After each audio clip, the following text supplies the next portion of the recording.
Assalamualaikum warahmatullahi wabarakatuh. Perkenalkan, nama saya Rahayu. Saya dari kelompok 6. Di sini saya akan mempresentasikan mengenai kebijakan publik.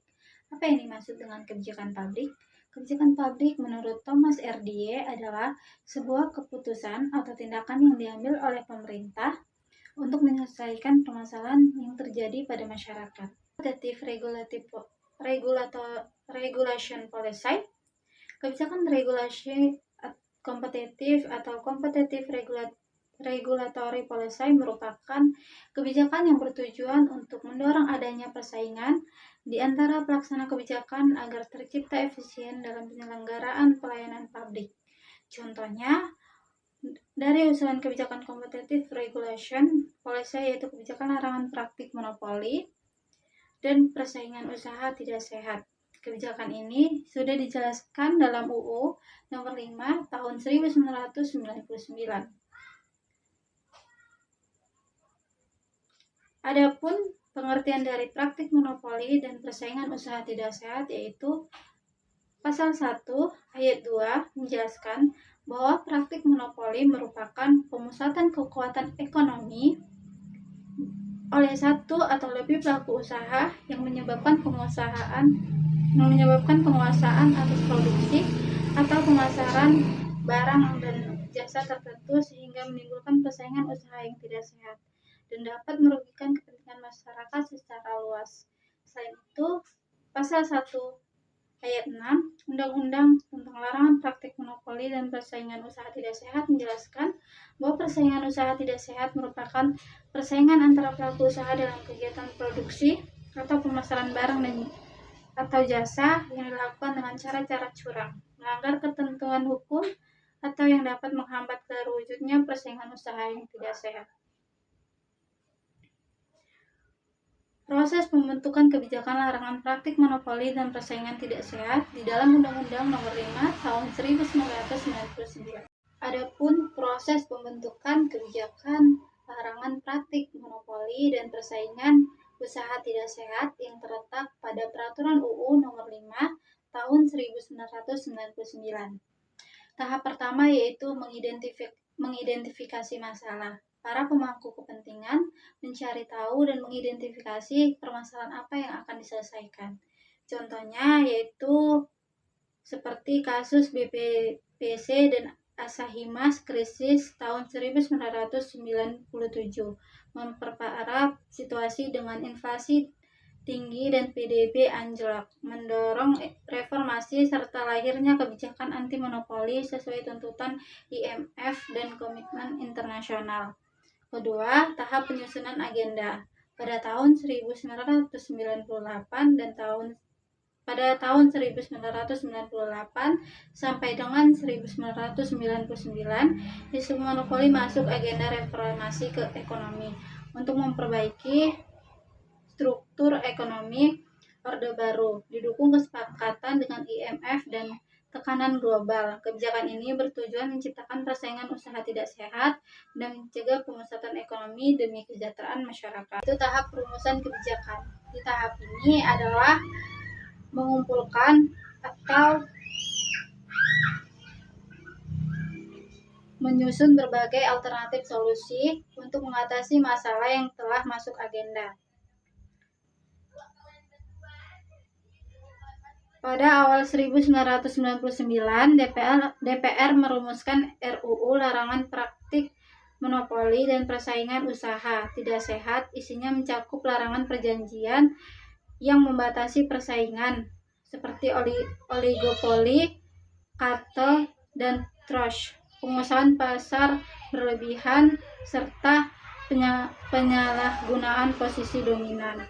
Berdasarkan asas demokrasi ekonomi, kebijakan ini bertujuan melindungi kepentingan umum, mendorong efisiensi, menciptakan iklim usaha, dan meningkatkan produktivitas. Selanjutnya yaitu ada tahap pengesahan kebijakan. Di tahap ini, kebijakan yang telah dirumuskan disahkan secara hukum agar kekuatan hukumnya meningkat. Kebijakan RUU Larangan Praktik Monopoli dan Persaingan Usaha Tidak Sehat disetujui DPR pada tanggal 18 Februari tahun 1999. dan disahkan Presiden B.J. Habibie dan pada 5 Maret tahun 1999 sebagai UU nomor 5 tahun 1999. Pengesahan ini menjadi tonggak reformasi ekonomi dengan hadirnya hukum yang mengatur pasar dan perilaku bisnis, disertai sanksi bagi pelanggar. UU mulai berlaku pada tanggal 5 Maret tahun 2000, mencerminkan komitmen terhadap pasal 3 UUD 1945. Selanjutnya yaitu tahap implementasi kebijakan, di mana di tahap ini peraturan mengenai pelarangan praktik monopoli dan persaingan usaha tidak sehat mulai diterapkan dan dijalankan pada masyarakat.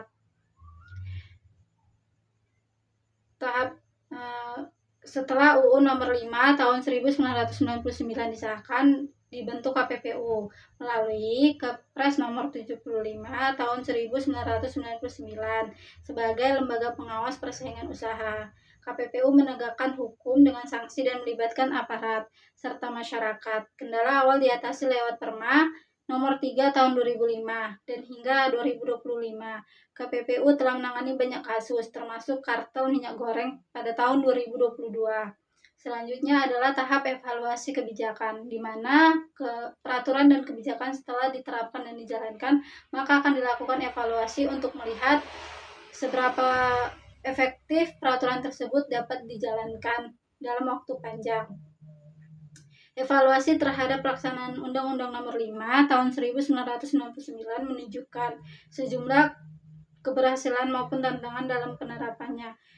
Dari sisi positif, kebijakan ini berhasil mendorong terciptanya iklim usaha yang lebih kondusif, mencegah pemusatan kekuatan ekonomi, serta meningkatkan efisiensi dan inovatif di berbagai sektor bisnis. Undang-undang ini dinilai belum sepenuhnya mampu menjangkau praktik monopoli digital yang berkembang pesat seperti dominasi platform teknologi Gojek, Tokopedia, Google, dan Maitri NPM 22110065. Di sini saya akan menjelaskan tentang stakeholder utama dan peran dalam penyusunan Undang-Undang Nomor 5 Tahun 1999, yaitu tentang 1. Pemerintah atau eksekutif, Presiden B.J. Habibie dan menteri terkait sebagai penandatangan dan regulator utama sektor swasta. 2. DPR Republik Indonesia menginisiasi, membahas, dan mengesahkan RUU, menyeleksi anggota KPPU. 3. KPPU, lembaga independen pengawas persaingan usaha, memberi rekomendasi kebijakan dan menangani kasus seperti Temasek atau tahun 2007 dan kartel minyak goreng. 4. Lembaga internasional yaitu IMF mendorong reformasi melalui bantuan atau proyek ELIPS. WTO dan APEC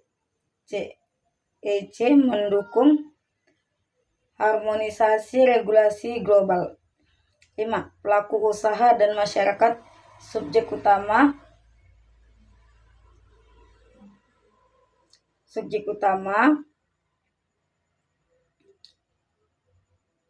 regulasi. Masyarakat berperan dalam pengawasan dan pengelaporan pelanggaran. Analisis dan evaluasi kebijakan larangan praktik monopoli dan persaingan usaha tidak sehat di Indonesia. Analisis. Pada masa Orde Baru tahun 1966 sampai 1998, kebijakan ekonomi Indonesia berfokus pada pertumbuhan dan industrialisasi yang dikendalikan secara terpusat, namun menimbulkan praktik monopoli dan oligopoli oleh konglomerat besar namun akibat lemahnya regulasi persaingan usaha. Reformasi 1998 melahirkan Undang-Undang Nomor 5 Tahun 1999 dan KPPU sebagai upaya menciptakan keadilan ekonomi serta membatasi dominasi usaha besar.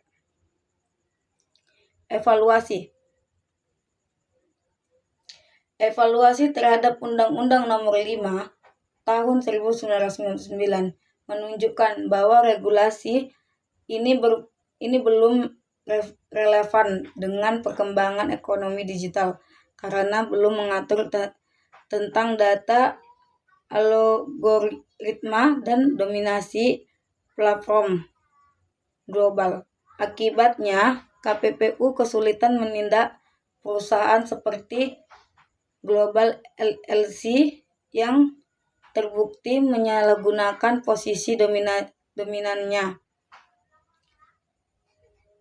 melalui Global Labeling System atau GPBS.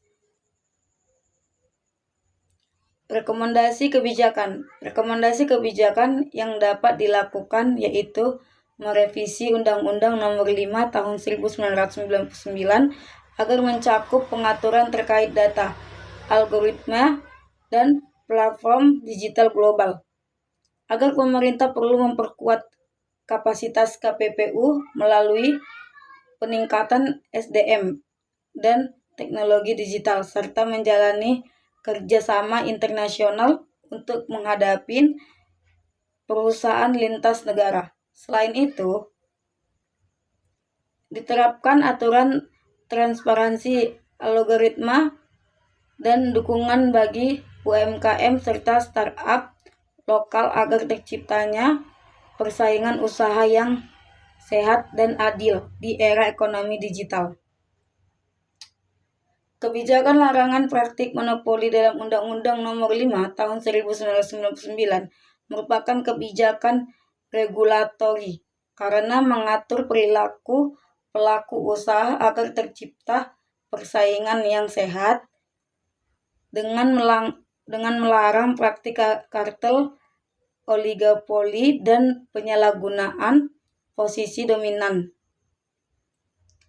Kesimpulan, kebijakan larangan praktik monopoli dan Undang-Undang Nomor 5 Tahun 1999 merupakan langkah strategi pemerintah untuk mewujudkan sistem ekonomi nasional yang adil, efisien, dan demokratis sesuai Pasal 33 Undang-Undang 1945. Kebijakan ini lahir pasca krisis